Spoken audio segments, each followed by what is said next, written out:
And the analysis of Shields and Brooks, that is syndicated columnist Mark Shields and New York Times columnist David Brooks.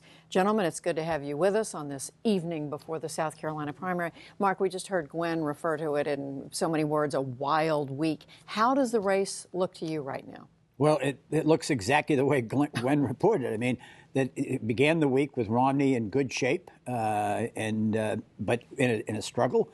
And I just think it's been a terrible week for Romney. Romney, if you think about Governor Romney, all through the debates, and there have been 17 of them now, but he had been the disciplined, the well-modulated, the well-prepared, spoke in full sentences, never wavered in his delivery. And in two separate debates, as soon as the questions came about his personal income and the sources of it, what he made, what he paid, the part of Rick Perry was being played by Mitt Romney. I mean, he just started stumbling, mumbling. It was one thing on Monday night, Judy, but to have him do the same thing on Thursday night, this was not the same candidate who had gone to the head of the pack. How do you explain it, David? He can't close the deal. I mean, this was sort of true in Iowa, where if you remember, Rick Santorum had a very strong late surge. It's true in South Carolina, where Gingrich is having this incredible surge. It's even a little true in New Hampshire, where John Huntsman had a surge. The last week, the people who are paying attention late, who are paying attention to the ads and the debates, they're not going to Romney, and he's losing every time. And so I think he's just, if you're not going forward, you're going backwards. And he doesn't extend his argument. He's just sitting there playing it safe, talking about Barack Obama, and so he's just not closing the deal. And then the specific case, which Mark talked about, was the taxes. And I spoke to some campaign professionals not involved in this race who said, I can imagine what those meetings were like, where the aides go to Romney and say, we got to talk about your taxes. And the candidates, you generally say something like, I got it under control, don't worry. Because they're uncomfortable about it, the aides are uncomfortable, and they never get a script. They never figure out how to turn it around the way Newt Gingrich figured out how to turn around the open marriage thing. And so he's just not aggressive enough because he's not just letting it all hang out there. So you're saying you don't think he's comfortable talking about how much money he's worth? Yeah, we talked last week about the need, I think the need for him to give a speech about his business career and say, this is success in America. I went down to, after we spoke last week, to South Carolina, and I asked dozens of people about Bain. And I asked people at Gingrich rallies, Paul rallies, Santorum and Romney rallies. I could barely find anybody who minded it. They all thought, no, that's business. That's the way it is. Sometimes the deal works, sometimes it doesn't. You got to be efficient. So that's not the issue. The issue is personality, not social class. Is he comfortable in himself? Does he get people like me? And is he just got the momentum? The primary electorate down there wants Braveheart. They don't want the organization man. And right now, Newt Gingrich is Braveheart. But it's not as if, Mark, it's not as if Gingrich doesn't have his own issues. The second ex-wife, Marianne, the story yesterday where she spoke about his wanting an open marriage, he's denied that. Why isn't that more of a detriment, or is it? I'm not sure it isn't. I mean, I'm not sure that it's not going to be a voting booth issue come Saturday in South Carolina.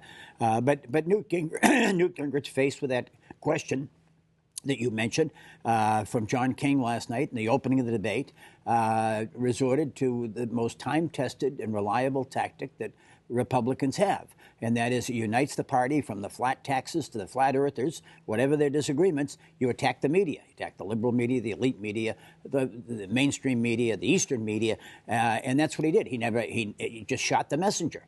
And he really never, other than sort of a quick denial, addressed it. I mean, character is important in a president, and the closer you get. I thought the winner of the debate, quite frankly, last night was Rick Santorum. I thought he presented the issue very effectively to Republican voters. Do you want to wake up in the morning and hold your breath as a region newspaper of what your candidate has said that day?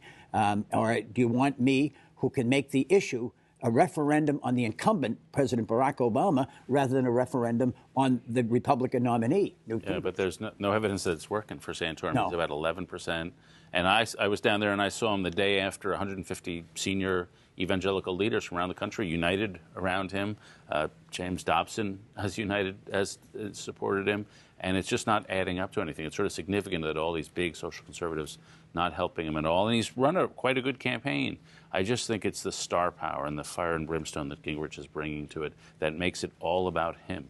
And this is even with the Iowa victory coming a couple of weeks late, which Santorum can't be very happy about, but it hasn't mattered. But David, how do you see the Gingrich issue, the charge that his former wife made? I mean, is that a problem for him or not?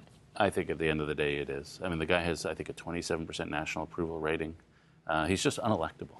And when you talk to people down there, they disagree. And maybe I'm just an elite pundit out of touch, but I can read numbers. And if the vast majority of the country doesn't like somebody, they form a very negative opinion about somebody, it's very unlikely that person's going to be elected president. So I still think at the end of the day that he probably will win in South Carolina.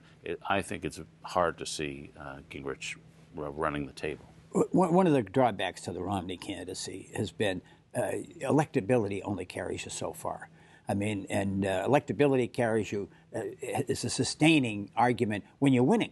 Well, this week we saw his Iowa victory sort of at least tarnished, and his expected 3 in a row triple crown of Iowa, New Hampshire, and South Carolina not to become a reality. What Romney doesn't give you is a reason. I mean, there's not a core to this campaign. And I remember when Fritz Mondale got whomped in 1984 as a front runner for the Democratic nomination by Gary Hart, and Gary Hart was in a role. Mondale went out and gave a speech on what he stood for, what he believed. And I mean, it was classic New Deal American democratic liberalism, but it was, this is why I'm running. And I don't think that it's ever been revealed by Romney. I mean, if you listen to him, I had one of his lieutenants complain when he starts quoting the stanzas of of America the Beautiful. And they said, you know, that's one thing. If it's October 31st and you're 15 points ahead in the general election, you can get away with that. But it's tough when you're trying to win a competitive primary. Yeah, that falls flat every time I see it. I don't know why he continues to do that. Yeah. But he does talk about his business experience. And even if the bane is not the negative that I think both of you have said, maybe it won't be. I think it's more of I don't think Bain is in it. I think private equity is. And at time, of income inequality, someone who says, I didn't make much in speeches, $374,000 last year, it turns out. I'm sorry. That's somebody who's out of touch, who is not understanding what people are going through. I mean, it just shows a tin ear of the worst sort. There's a consistent tinness to his talk about money. On a whole range of whether he felt he was about to be laid off and get a pink slip. Yeah. Come on, that's not real. Just one thing, the one reason this campaign is different from all the others, it's 90% a debate campaign. Mm-hmm. It's not about the ads. I really don't think the money's making a difference. It's really not about the appearances. Newt Gingrich is up because he attacked Juan Williams and he attacked John King. Mm-hmm. There were 2 moments in 2 different debates, and that's what did it for him. You think the audiences really eat that up? I think I'd only add to that. He began his comeback by attacking Chris Wallace for a gotcha question, and then he attacked Maria Bartiromo of CNBC. I mean, it's his modus operandi. And Judy, 10 of these 17 debates have been sponsored by party co-sponsored by party or political organizations. That just changes the whole chemistry of the room. It becomes a pep rally. Republican Party, or Tea Party, or whatever. I don't care if it's the Democrats, same thing. When Jim Lehrer, of recent and fond memory, our great colleague, used to do these debates, he would go out beforehand and tell the audience, no yelling, no screaming, no this, no plotting. And if it happens, I'm going to put the camera right on you and humiliate you. And they knew better than to disobey. You did. I mean, but I'll tell you, that really makes for a debate. This becomes, you're playing to the audience, and it changes everything. And nobody's better than Gingrich at that. He's a great first date politically. He really is. Very quick. For his wife. Very quick question about the fourth man still in the race, Ron Paul. How much of a factor is he in South Carolina?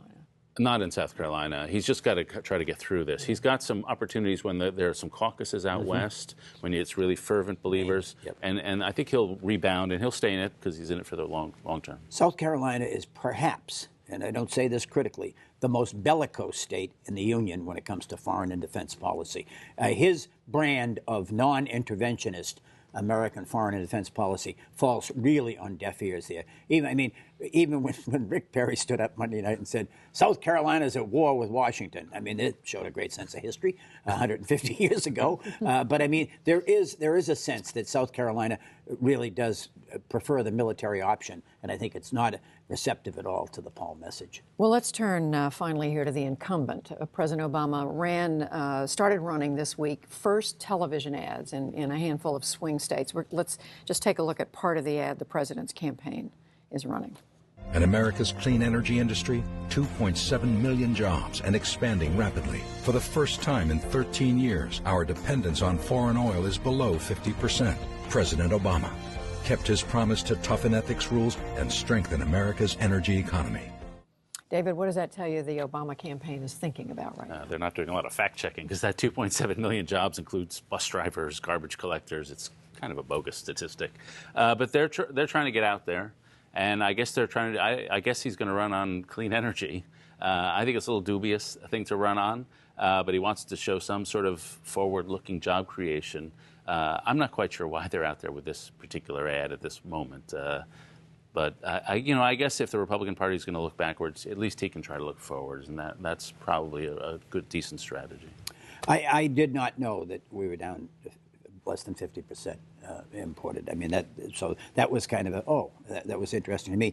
The ad, which we didn't see the beginning of it, is in response to criticism of the president by particularly we were the Koch trying to brothers. Save time for the two of you, so we didn't run the whole unnamed ad. Koch brothers, but I mean that's basically it. So I mean, to me it was surprising because it had a little defensive quality to it, and that's an interesting way to begin a campaign is defending and explaining. Speaking of energy, and this has to be very brief, the president did turn down the Keystone oil pipeline this week. Now, it looks like it's a temporary decision, Mark, but smart move, what? A totally political move. I mean, what it basically said, we'll turn it down, wink, and we'll revisit it after the election. I mean, I think it gave the Republicans the rhetorical as well as the political advantage on jobs. Yeah, it could lose. I mean, if they really did it, 10 to 20,000 jobs. It's bad for the environment because that oil will just get shipped over to China. So I think substantively a disastrous decision, but a politically cynical one. David Brooks, Mark Shields, thank you both. On Saturday night, visit our website for coverage of the South Carolina Republican presidential primary. We'll have a map with live results, video of candidate speeches, and insight from NewsHour staffers. You can find it all at newshour.pbs.org.